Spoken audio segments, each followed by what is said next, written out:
ಗುರುವಾರ ಗುಜರಾತ್ನ ಅಹಮದಾಬಾದ್ನಲ್ಲಿ ಸಂಭವಿಸಿದ ಭೀಕರ ಏರ್ ಇಂಡಿಯಾ ವಿಮಾನ ದುರಂತ ಭಾರತ ಮಾತ್ರವಲ್ಲದೆ ಇಡೀ ಜಗತ್ತನ್ನ ದುಃಖದ ಕೂಪಕ್ಕೆ ತಳ್ಳಿದೆ. ಅಹಮದಾಬಾದ್ನಿಂದ ಲಂಡನ್ಗೆ ತೆರಳುತ್ತಿದ್ದ ಏರ್ ಇಂಡಿಯಾ ವಿಮಾನ ದುರಂತ ಅಂತ್ಯ ಕಂಡಿದೆ. ಸದ್ಯಕ್ಕೆ ಈ ಅಪಘಾತದಿಂದ 241 ಜನರು ಬಲಿಯಾಗಿದ್ದು, ಇನ್ನು ನಿಖರವಾದ ಮೃತರ ಸಂಖ್ಯೆ ಗೊತ್ತಾಗಿಲ್ಲ. ಈ ವಿಮಾನ ದುರಂತದಲ್ಲಿ ಅನೇಕರು ತಮ್ಮ ಕುಟುಂಬದವರನ್ನ ಕಳೆದುಕೊಂಡ್ರೆ ಒಂದು ಕುಟುಂಬವೇ ಸರ್ವನಾಶವಾಗಿದೆ. ಗುರುವಾರ 242 ಜನರನ್ನ ಗುಜರಾತ್ನ ಅಹಮದಾಬಾದ್ನಿಂದ ಲಂಡನ್ಗೆ ಹೊತ್ತೊಯ್ಯುತ್ತಿದ್ದ ವಿಮಾನ ಹಾರಿದ ಕೆಲವೇ ಕ್ಷಣಗಳಲ್ಲಿ ನೆಲಕ್ಕಪ್ಪಳಿಸಿ ಬೆಂಕಿಗೆ ಆಹುತಿಯಾಗಿತ್ತು.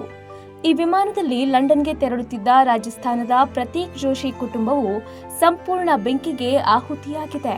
ಹೌದು, ಲಂಡನ್ನಲ್ಲಿ 6 ವರ್ಷದಿಂದ ಸಾಫ್ಟ್ವೇರ್ ಇಂಜಿನಿಯರ್ ಆಗಿ ಕೆಲಸ ಮಾಡ್ತಿದ್ದ ಪ್ರತೀಕ್ ಜೋಶಿ ತಮ್ಮ ಕುಟುಂಬದವರ ಜೊತೆ ಲಂಡನ್ನಲ್ಲಿ ವಾಸಿಸಲು ತಯಾರಿ ನಡೆಸಿದರು. ಡಾಕ್ಟರ್ ಕೋಮಿ ವ್ಯಾಸ್ ಲಂಡನ್ಗೆ ಹೋಗುವ ಕಾರಣ ತಮ್ಮ ಕೆಲಸವನ್ನ 2 ದಿನದ ಹಿಂದಷ್ಟೇ ಬಿಟ್ಟು ಲಂಡನ್ಗೆ ಹೋಗುವ ತಯಾರಿ ನಡೆಸಿದರು. ಪ್ರತೀಕ್ ಜೋಶಿ ಹಾಗೂ ಡಾಕ್ಟರ್ ಕೋಮಿ ವ್ಯಾಸ್ ದಂಪತಿಗೆ 3 ಮಕ್ಕಳಿದ್ದು, 1 ಹೆಣ್ಣು ಹಾಗೂ 2 ಅವಳಿ ಗಂಡು ಮಕ್ಕಳು. ಆದ್ರೆ ಗುರುವಾರ ನಡೆದ ಏರ್ ಇಂಡಿಯಾ ದುರಂತ ಈ ಕುಟುಂಬವನ್ನೇ ನುಂಗಿ ಹಾಕಿದೆ.